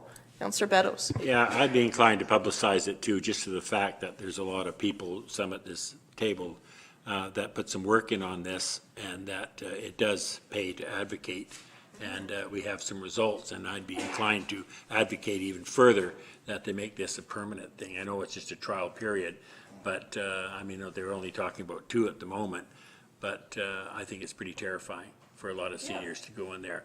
I'm not that old yet, but I don't like going in that part of the world. So I think we put it out there that, you know, we are looking into it. We're trying to help our seniors. I'm happy with that. Write the letter. Yeah, Councillor Lajeunesse. Can we ask our local doctors to mention it to people and maybe put some posters up in the doctor's office and in the pharmacies? Well, what we could do is do a media release, and then we would send it out. Like right now, when I received the email, because it came to me from the Solicitor General, I sent it onwards to the age-friendly, to a member in primary health working services group. So it'll be on that upcoming, but I think we should do I'd like our staff to do up a media release. And I think it's to highlight advocacy and action, number 1, but also that, well, or number 2, but like there is an option, you know, for seniors, like, and that advocacy and action actually worked in this case. And then also to send a letter to the Solicitor General, like, can you just can you extend the pilot to a year so that you have a full year? And please make it permanent, because if your birthday is, you know, I don't know how far in advance you could take the test, like you could go in and do it, but you may not even realize. I remember like, oh wow, my driver's license is expiring like in 2 days, right? Like it's just things happen, you know, and you need to know these things. Well, the other thing is if I'm not there yet, but if I was getting close to 80, I might go to my doctor and say, hey, sign the form because I want to take the test now. Because this program is here and I'm deathly afraid to go in town. So the more information we get out, the better. Yeah, absolutely. Yeah. So I think, okay. So do you require a resolution? No, news release will be. A media release and a letter back to the Solicitor General. Be doing that. Okay. All right, so we'll receive this for information and the other pieces will happen. So moved by Councillor St. Pierre that Council receive the correspondence on Road Safety BC Pilot Enhanced Road Assessments for information. Seconded by Councillor Bateman So on that, media release, a letter back. More to come. And we'll meet with him in September. That'll be the third one at Advocacy Days. To say, hey, thanks, and keep it going and make it permanent. So I think we're, put him on the list automatically for UBCM. Okay, all those in favor? Opposed, is carried unanimously. But that's really good news for us. I was delighted to see that. Okay, 12.2 is a ride-hailing support letter. So this came through on our consent agenda, and I had meant to extract it, and then just with everything on the agenda, didn't do that. So we had received it at a previous meeting for information, but the actual ask here is that we provide a support letter, so that's why it's here again. Ride-hailing has been starting to unroll here, and we see someone here who is looking to establish their own service as an option in Souk. Councillor St. Pierre? I'd certainly like to write a letter of support. I think that the ride-hailing really makes a lot of sense in terms of providing people with options to potentially reduce their number of vehicles if that's what they can do, you know, reducing from 3 vehicles to maybe 2 or 2 to 1, whatever. Along our existing, it was pointed out in the letter that our existing taxi services can't actually meet the demands of peak periods. So people are basically just waiting, and there's no answer at all when they call for the taxi. I think this sort of thing provides additional jobs, as was pointed out, and would help in terms of things like tourism. It's a good economic driver. I think that it's really something we should be supporting. Thank you. Councillor Beddoes? I don't quite agree with Councillor St. Pierre. I mean, I don't have a big heartache with it, but we have one person's opinion here, and there may be other people that have different opinions about it. So I'm not inclined to write a letter. To tell you the truth, I think that it's a provincial responsibility, and they're gonna do what they're going to do. So I don't see the point, and I'm reluctant to send a letter when I only got a portion of the information. We're just assuming that the taxi cabs are overwhelmed. Are they? I don't know. Probably, would be my guess, but I don't know that. I just have this person's coming in, and we see this time and time again. We get one person's report and we take it as gospel, and I'm not prepared to do that. I think that I would think that there is a place for them, especially in the long haul for people that need a ride to the airport and things like that, because it takes a taxi cab out of this community for a couple of hours. But I don't know that, and I'm not willing to just accept this verbatim, so I won't be supporting that motion. Okay, Councillor McMath? I will be. I used to take taxis in Souk all the time, and this community is a little challenging because for the taxi cab companies, there's not enough demand to have like a robust staff for the peak calls because there isn't enough business for them on the low parts. But then when it is a busy time, you can call in and they either can't answer, not that they won't, they just can't, or the delay is like an hour and a half because both have been taken out for the long drive to Victoria, to the hospital, to the airport. And I just think that this is a perfect fit for this community in particular. Victoria has a different game to play, but for Souk, that this is the perfect fit. So I will be supporting Councillor St. Pierre's unofficial motion. Okay, other discussion? Councillor Lajeunesse? Yeah, I'll be supporting it too, because I think due to the geographical challenges we have in Souk and the lack of population density, I think we do need to supplement our taxi service. Councillor Bateman?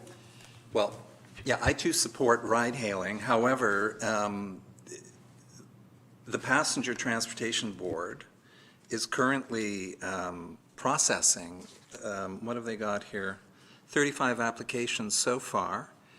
They've declined 12 of them, and they've approved a number of them. We're going to have a service called Caboo, working the Greater Victoria area.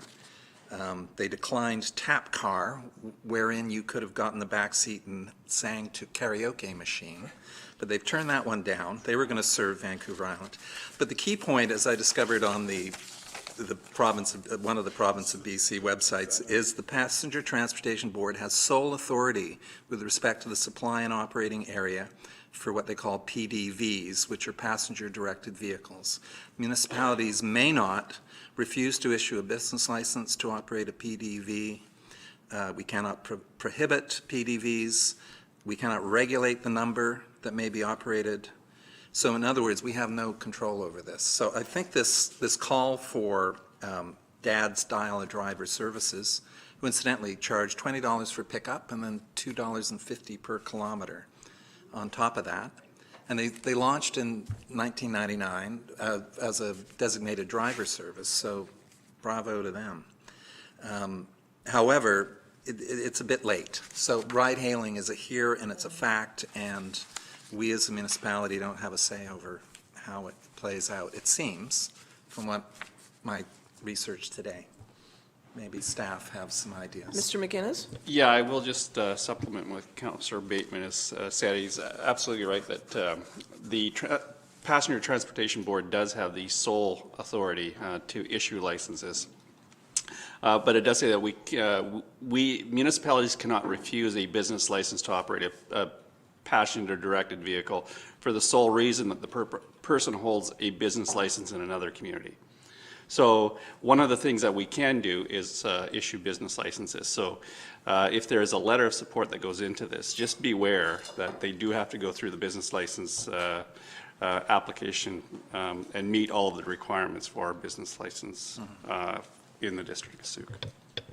So that is something, though, that we could do. Like, I think we have, like, we do have excellent taxi service in town. The challenge for folks is getting out and arranging the airport pickups, the longer distances, which is why, like, my family used Driving Miss Daisy, which was a driving service.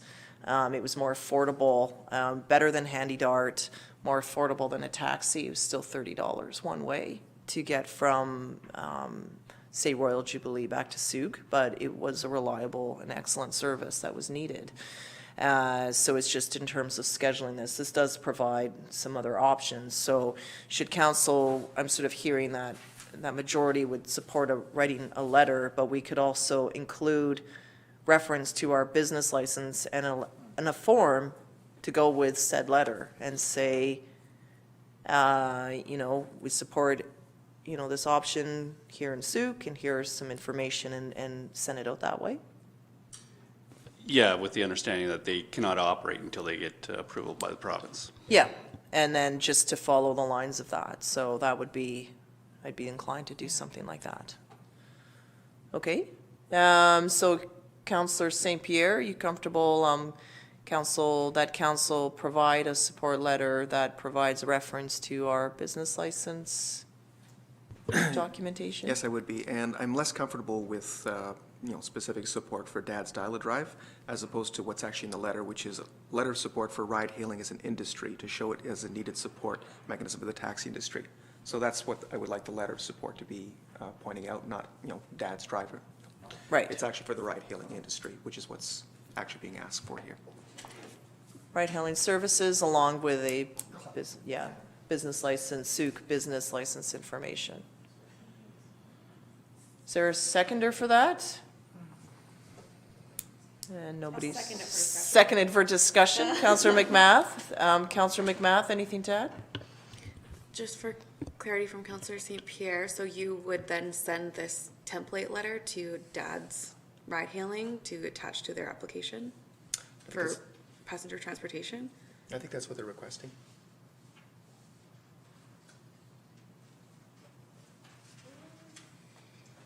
I think they're looking for support for the ride-hailing industry as a needed component for, you know, supplementing the taxi industry. And as you pointed out, that's something that we actually need in Sauk, so. But then, okay, maybe I misunderstood you and that's my mistake. I thought we were specifically supporting this.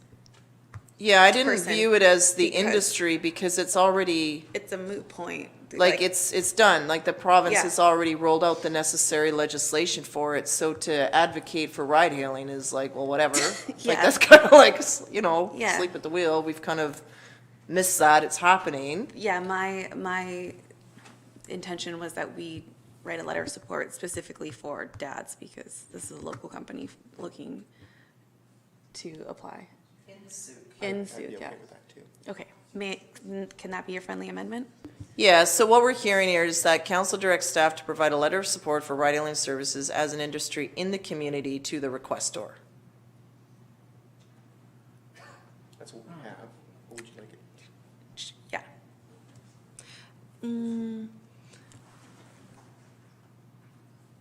Okay. Yeah, that wasn't what we just No. discussed. So, sorry, not as an industry.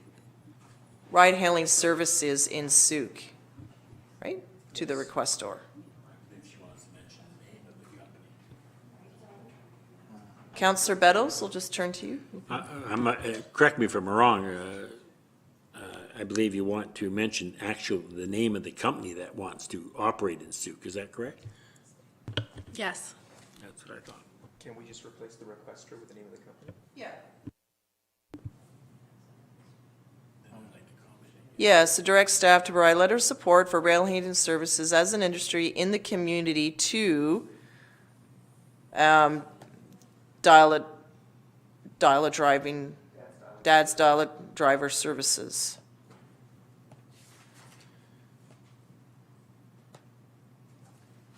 Okay, Sorry, I would also remove as an industry.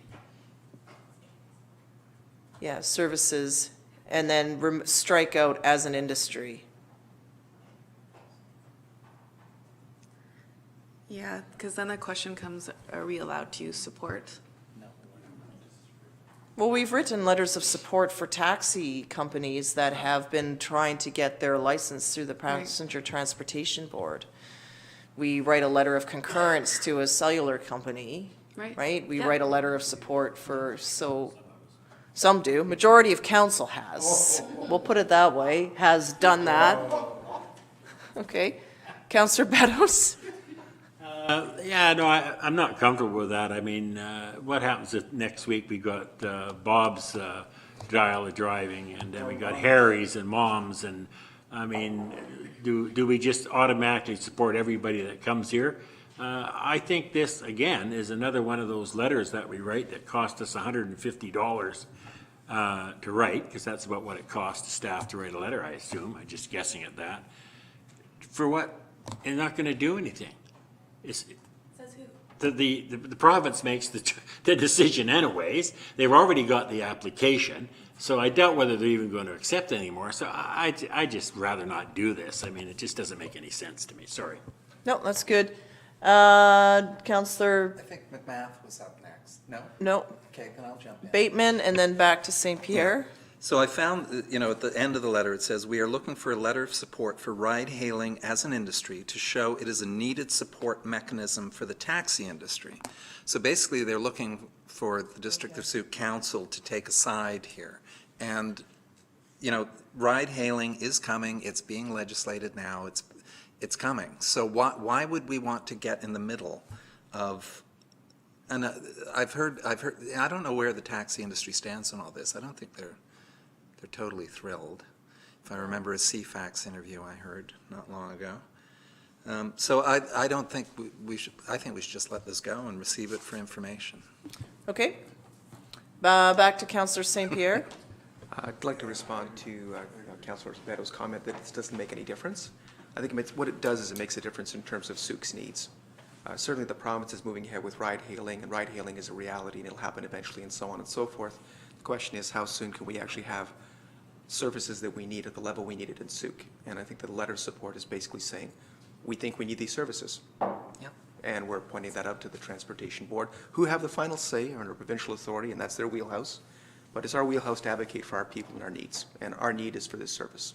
So I think a letter of support is Okay. for saying we need the service. So we're on the amendment here, and then on the amendment was to do a few things, so striking out as an industry and replacing this. But then it is going back that they're just looking for a letter of support for rail ride-hailing as an industry, not their particular one. So we could just, well, we need to vote, we're still dealing with the amendment, so I would need to call that first, and then we can look where it lies, right? Clarification, though, the amendment is to amend, strike out the word industry and put in dad's daily driving? Is that the? Yeah, Okay. yeah, requester and replaced, and requester would be replaced with the actual name of dad's dollar driving service. Go ahead. Yeah, I'd be inclined to send sort of the blanket letter that we're, still, it doesn't sit well, there's $150 down the drain. But I'd be more inclined to send the letter just saying that we're okay with ride hailing without naming anybody, because again, there could be 3 or 4 other people. So I'm okay with the original one of sending it saying, yeah, we're okay with ride hailing, but not getting to elaborate too much, or we will. Yep. Okay, Councillor McMahon? Yeah, and I would pull that after Councillor Bateman's clarification, and then just, instead of us sending individual letters, just doing a general blanket email, yeah. So Okay. what's the best way for us to move forward? Do you want us to fail the amendment? Yeah, so we'll look to fail the amendment. So I'll call the question. All those in favor of the amendment? Opposed? Unanimously opposed, so take all that out. And then we're back to the main motion, and that is that councillor directs staff to provide a letter of support for ride-hailing services as an industry in the community to the requestor. Okay, we're all cool? Take out the requester. To the requestor is fine. I'm not gonna start. For the request. Oh, no, sorry. To the requester, the person that requested the letter. Like, it's cool. We know who that is. Right, the person requesting the letter. Individual, the company, whatever it is. All right, done. Calling the question. All those in favor? Opposed? It's carried unanimously. Okay, my goodness. Okay, thank you for that. Navy League, 12.3 new business item is a sponsorship request from the Navy League of Canada. So this is the engraving on their sponsorship, or pardon me, on their trophies. So this is a big year for our cadets. This is their 25th annual review. So I'm able to attend, so I've already confirmed that I will be attending this. And we in the past have always sponsored 2 awards that I present when I'm there, or a designate presents, Citizenship Award and Best Ordinary Cadet. So looking for your support in this, Paul, for sponsorship. Moved by Councillor McMath, seconded by Councillor Beddoes. Any questions? Go ahead. I pressed my thing. I just had a comment, just for a little bit of background information. The cadets were brought into Soup 25 years ago, sponsored by the Soup Lions Club. Oh, were they? Ron Peck was a Lion then. He's Yep. actually still alive up in Duncan. He insisted that we start a cadet corps and funded them for 2 years. They took off, and it's a wonderful organization, so pretty proud of that.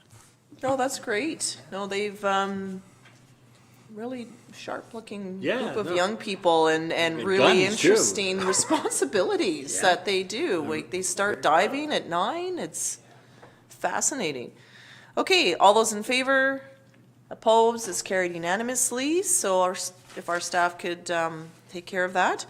12.4 is the Saunders Family Foundation is looking for a sponsor. So just suggests that perhaps we could consider sponsoring a hole. I think it would just be awkward to sponsor someone to play golf, like, even when for its good cause, like if you wish to play, then please do so. I've been invited to play. There's just playing 18 holes, like, that's like a long time if you're stuck with me, like, all day. I can imagine. Like, Take note of that, everybody. you know, I win the Most Honest Golfer Award. I'm very proud of that, but I think it shows you where I land. Like, it's not good. Like, I could not do 18 holes. Like, I make a motion. so I just consider the sponsorship. Yes, go ahead. I'll make a motion that we sponsor a hole for $200.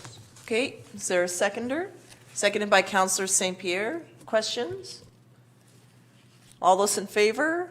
Opposed? It's carried unanimously. That's great, everyone. Thank you. I could.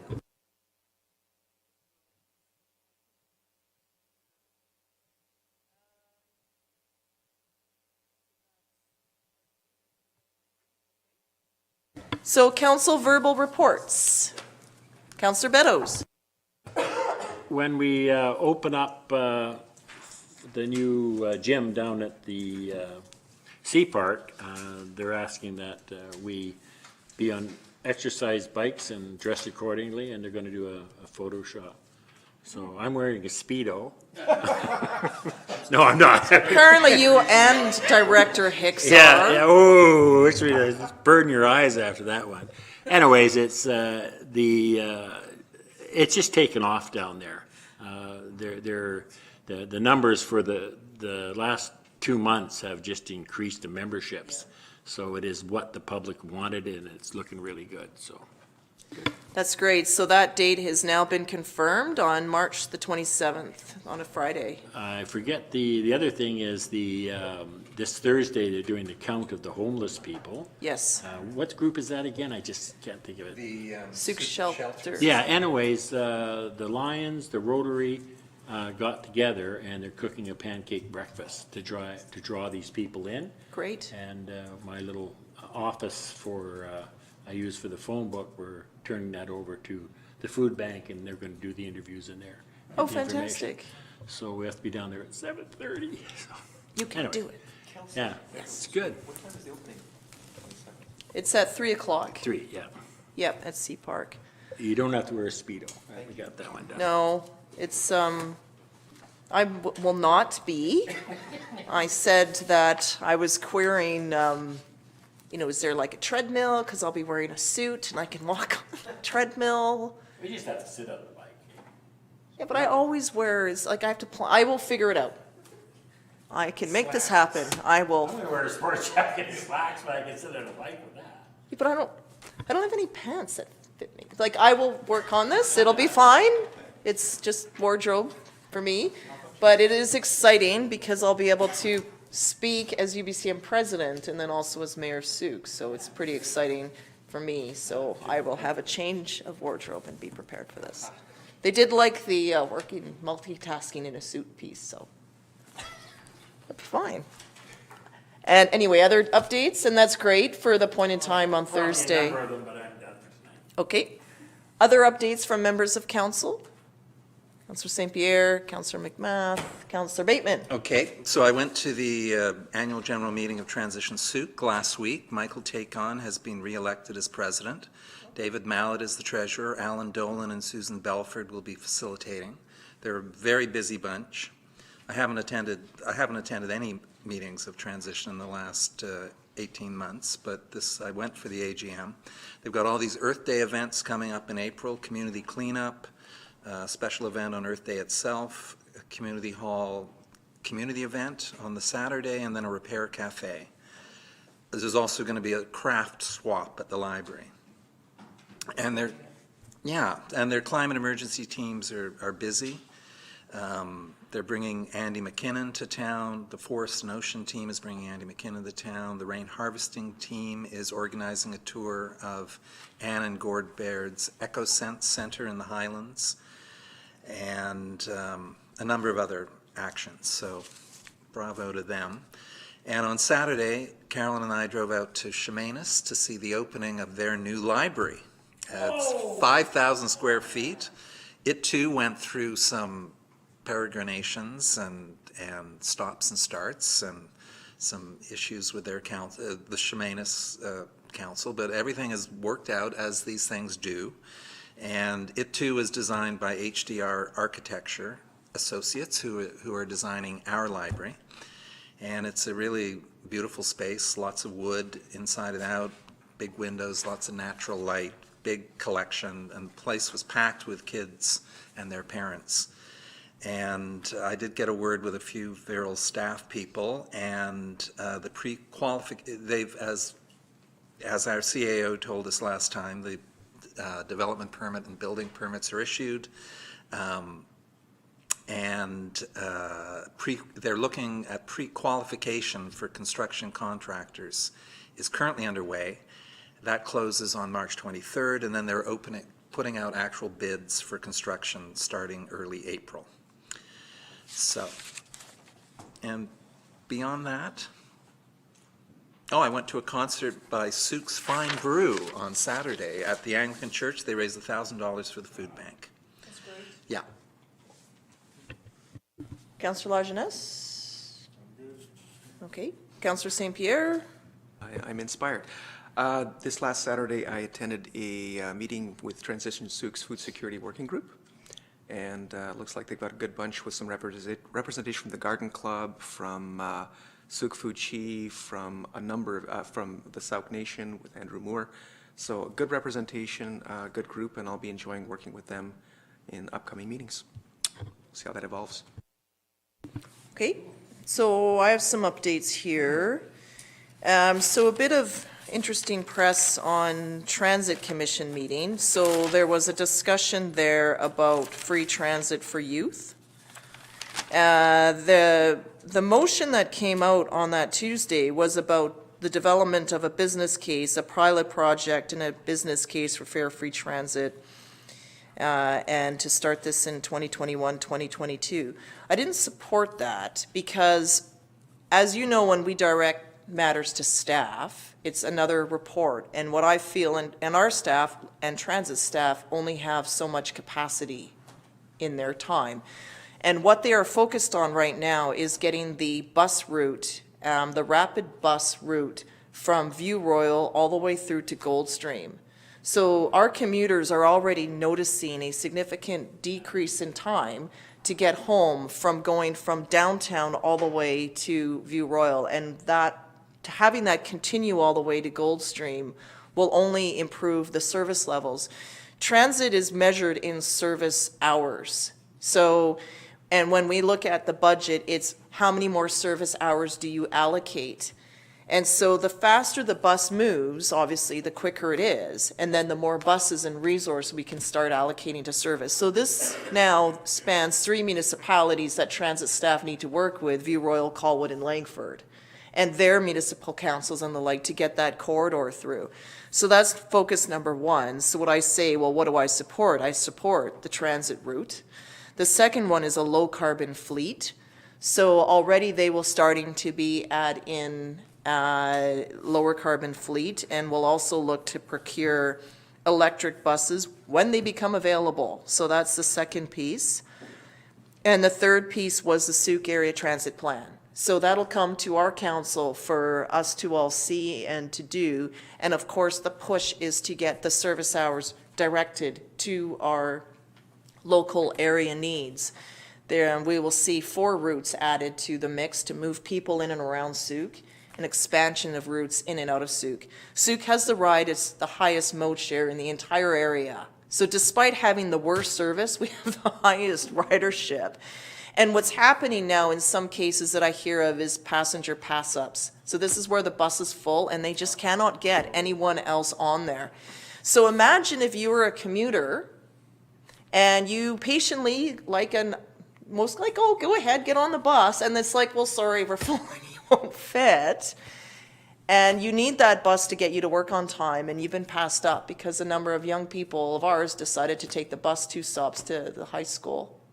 And this is where some people start to get on the bus earlier so they can get a seat because they don't want to be left behind by the bus. So when we talk about youth transit, and then for our students, we also subsidize the bus fare. So the school district receives X dollars for school buses, and it's a static amount that doesn't change. So as the cost to operate these buses increases, we are making up the rest of it through school district taxes. So parents and everyone in our community is already funding school buses, and school buses then for the parent is they don't have to pay for the school bus because they're paying for it in other ways. So when you look at the service for our youth, there is no service at school hours to take them home because the 61 doesn't run enough.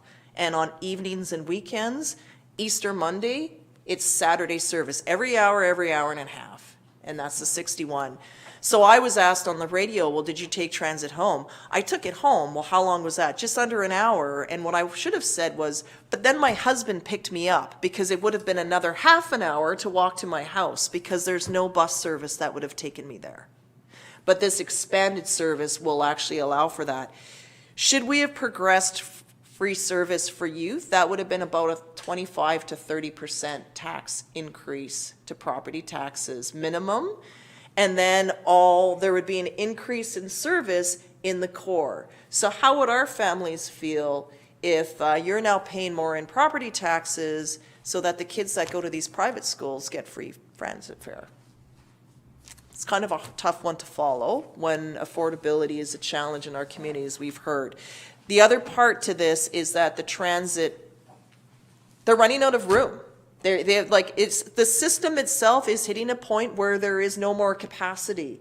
Look at how busy Douglas Street as it is with the number of buses that are coming through. It is getting full. So it's going to hit a point where they cannot add any more buses. So what I want to see is any buses come our way and service our community, because we need more service. And that's why focus on our plan. We have the best ridership. We're the last to have a plan. So I got very animated because I am not giving anyone a free ride until we get the service out here that we need and we deserve.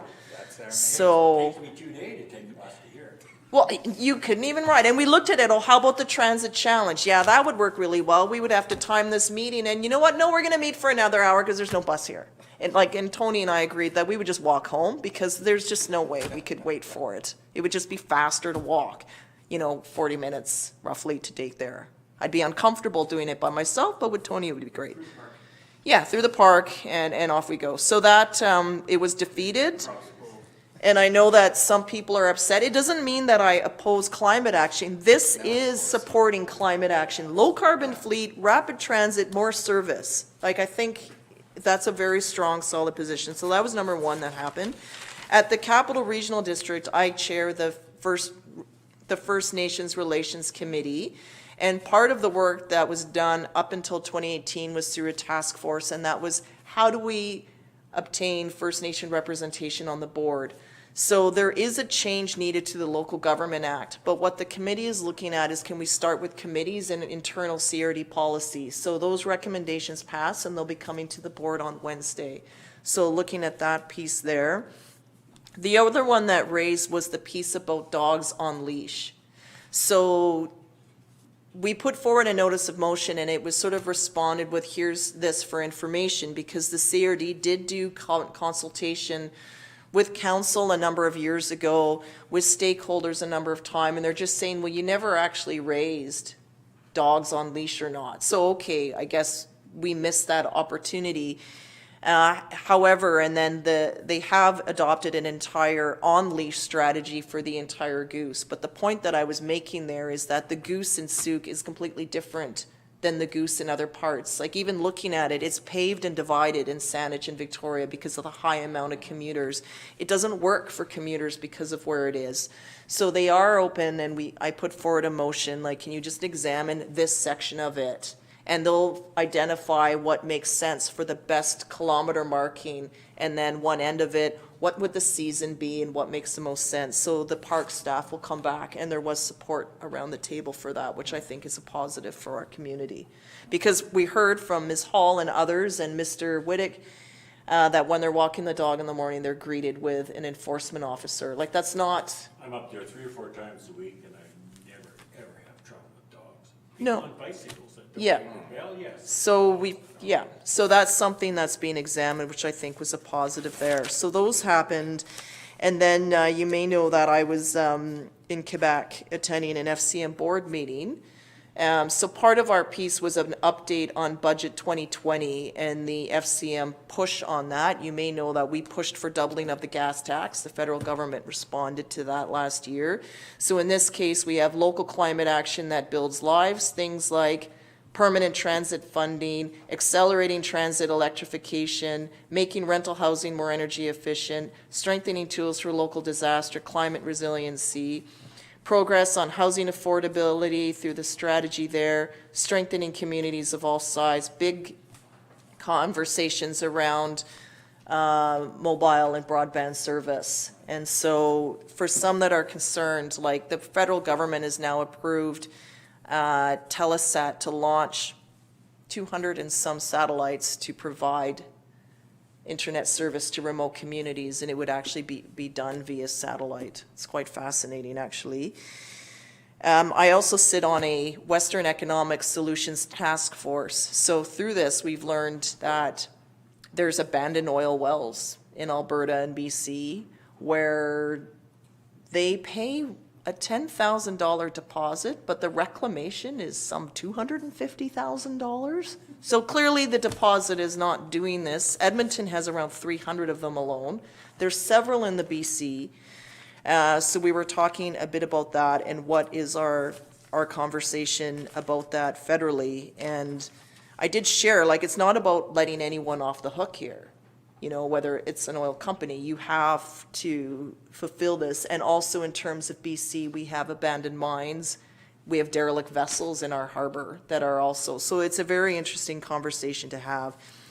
And then what's been interesting with this committee is the Deputy Prime Minister is actually very involved there. So to hear that, well, local government advocacy, well, when you're actually that connected, no, there's actually a strength there that's happened. So I'm very proud to be on that task force, you know. So there'll be a position paper developed for this in June.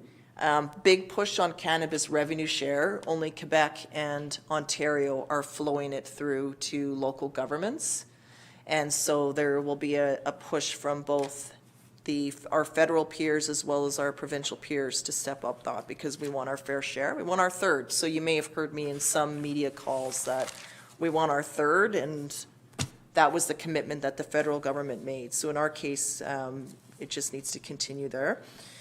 And so it was a busy week. I sit on the Rural Forum, and rural defined Canadian is populations under 100,000. So very interesting perspectives around the table there. But we're talking all of Canada.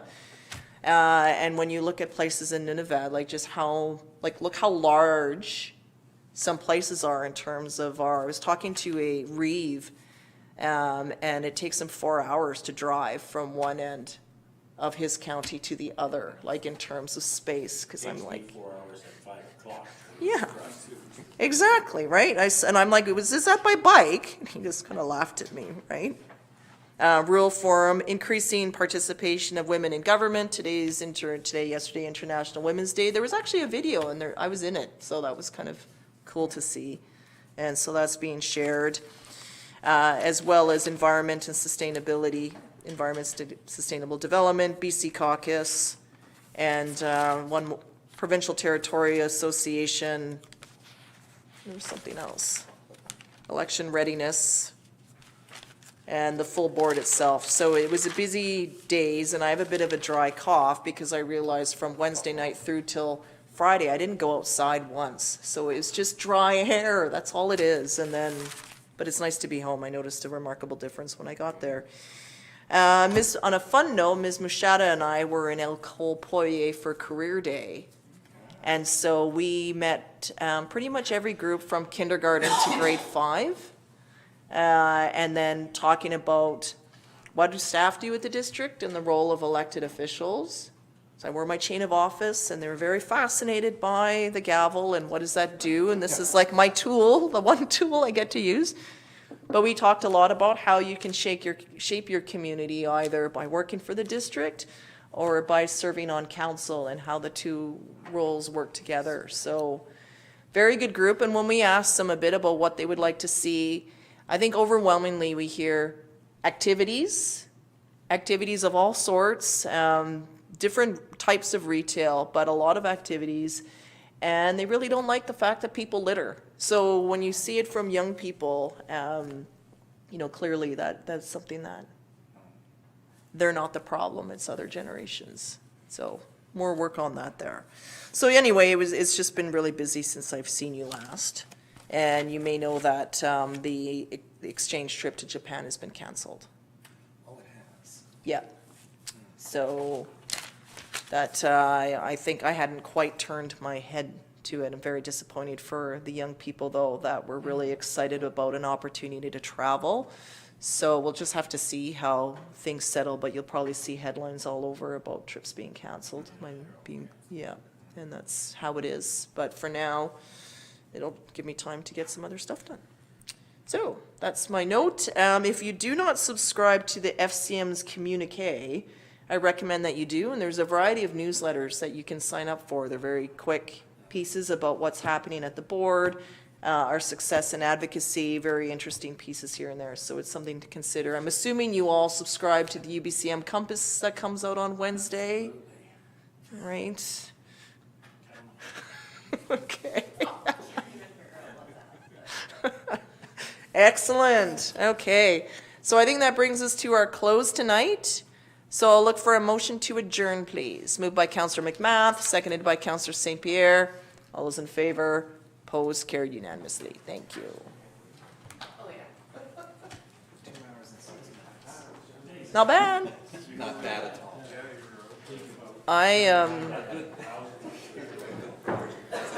Our lasagna wasn't ready, so I Your lasagna. didn't have dinner, like, Oh. it was still like, but then that's why I was running late. I'm like, can I eat it? I'm like, oh, it's This is the note. It's still yeah. frozen. I'm like, no, and I told Alec, like, don't eat it all and don't give the leftovers to Sandy. Like, I'm gonna need to eat. No? You may have Be hungry.